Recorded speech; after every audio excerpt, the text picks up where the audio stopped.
Halo kawan-kawan semua, kembali lagi bersama saya Yohanes Heribertus Laki SPD, Guru Bahasa Indonesia. Baik adik-adik, hari ini kita akan belajar tentang struktur dan kaidah kebahasaan teks eksposisi. Baik, yang pertama adalah struktur teks eksposisi. Struktur teks eksposisi dibagi menjadi tiga bagian. Yang pertama adalah pernyataan pendapat atau tesis, yaitu bagian pembuka teks yang berisi pendapat tentang topik yang dibahas. Yang kedua adalah argumentasi, yaitu alasan yang digunakan penulis untuk mendukung pendapat yang disampaikan pada tesis. Dan yang ketiga adalah penegasan ulang pendapat, yaitu bagian akhir teks yang berisi pernyataan ulang yang telah disampaikan atau pernyataan penegas. Nah, adik-adik, sekarang kita masuk pada contoh pernyataan pendapat atau tesis. Di sini adik-adik bisa jeda ya, agar adik-adik bisa membaca teks tersebut dengan saksama. Setelah adik-adik membaca teks tersebut, pada bagian akhir terdapat sebuah kalimat yang sengaja dibold atau diberi huruf tebal. Nah, kalimat tersebut merupakan pendapat atau tesis karena dalam kalimat tersebut terdapat kata yang mengatakan bahwa. Nah, kata demikian yang mengungkapkan secara jelas bahwa kalimat tersebut merupakan pendapat atau tesis. Yang berikutnya adalah argumentasi. Nah, pada argumentasi, pada paragraf 1 dan 2 masing-masing terdapat argumentasi yang memperkuat pendapat tersebut. Nah, adik-adik bisa jeda dan membaca teks tersebut dengan saksama. Pada kedua paragraf tersebut sama-sama mengemukakan argumentasi. Argumentasi yang disampaikan semata-mata hanya untuk memperkuat tesis yang sudah dibuat. Oleh karena itu, argumentasi yang dimuat harus mengandung fakta yang kuat untuk memperkuat tesis. Yang terakhir adalah penegasan ulang atau penutup.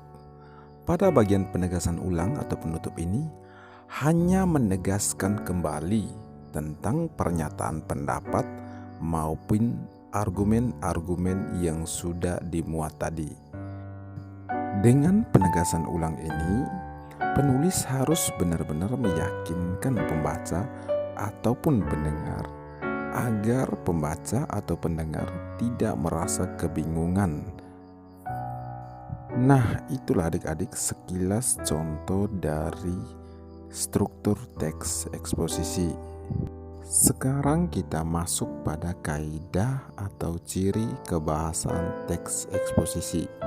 Nah, adik-adik bisa melihat di situ ada 8 ciri kebahasaan teks eksposisi. Kita akan pelajari satu persatu, mulai dari menggunakan kata teknis. Menggunakan kata teknis atau peristilahan yang berkenaan dengan masalah utama atau topik yang dibahasnya. Kata atau istilah teknis adalah istilah yang memiliki artian khusus yang terkait dengan bidang atau keahlian tertentu. Contohnya seperti berikut ini. Yang pertama, kata teknis yang berkaitan dengan bidang bahasa. Contohnya ragam baku, kaidah bahasa, dan bahasa asing. Dan yang kedua adalah kata teknis yang berkaitan dengan bidang kesehatan. Contohnya adalah termometer dan demam berdarah. Ciri kebahasaan yang kedua adalah menggunakan konjungsi kausalitas, yaitu kata hubung yang menunjukkan hubungan penyebaban untuk menyatakan sesuatu yang argumentatif. Contoh konjungsi kausalitas antara lain jika, maka, sebab, disebabkan, karena, dengan demikian, akibatnya, dan oleh karena itu. Contoh, pembelajaran masih dilaksanakan secara daring karena pandemi COVID-19 belum berakhir. Kedua, kasus COVID-19 masih belum menurun. Oleh karena itu, pembelajaran masih dilakukan secara daring. Ciri bahasa yang ketiga adalah menggunakan konjungsi temporal, yaitu kata hubung yang menunjukkan waktu. Contoh konjungsi temporal antara lain sebelum, sesudah, setelah, kemudian, lalu, pada akhirnya. Contohnya, sebelum menuntut hak, alangkah lebih baiknya kita melaksanakan kewajiban terlebih dahulu. Ciri kebahasan yang keempat adalah menggunakan konjungsi perbandingan. Konjungsi perbandingan yaitu kata hubung yang berfungsi untuk membandingkan dua hal tertentu.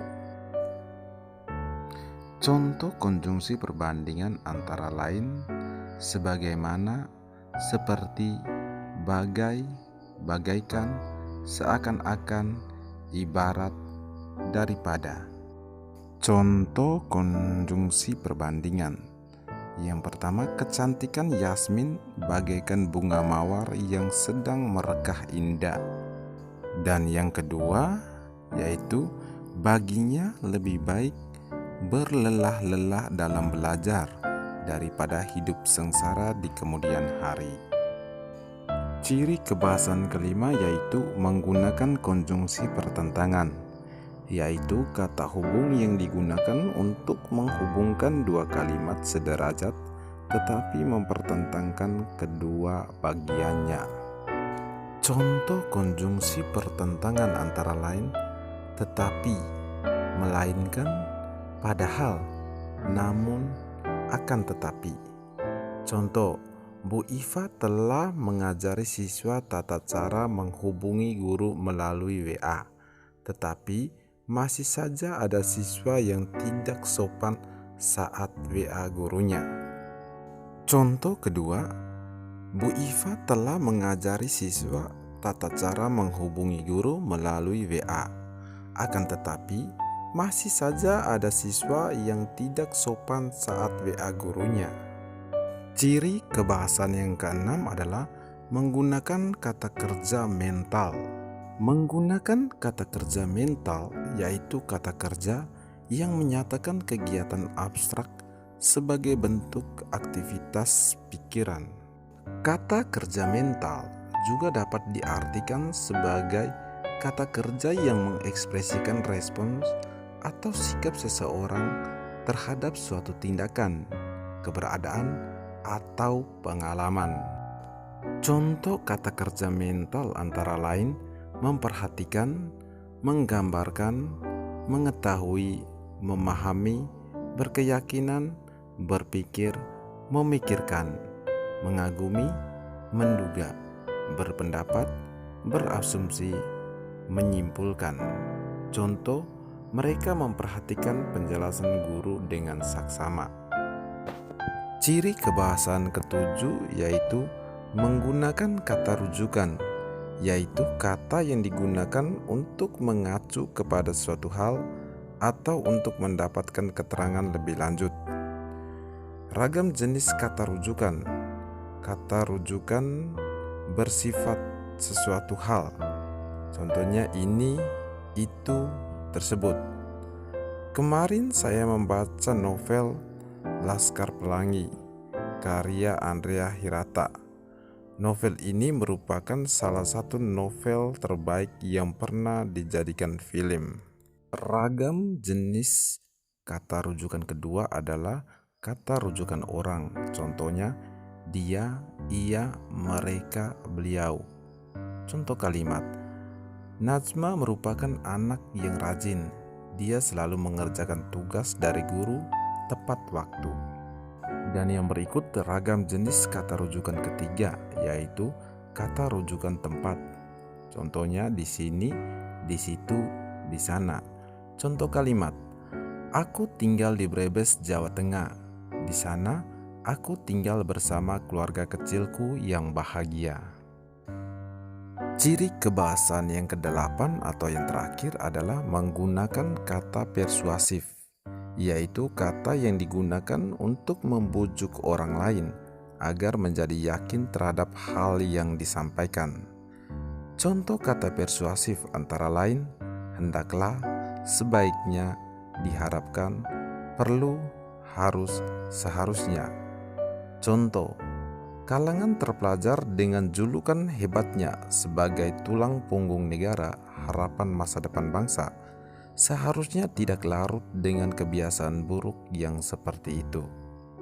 Nah adik-adik, dengan berakhirnya 8 ciri kebahasaan teks eksposisi beserta contohnya, maka berakhirlah pula pertemuan kita hari ini.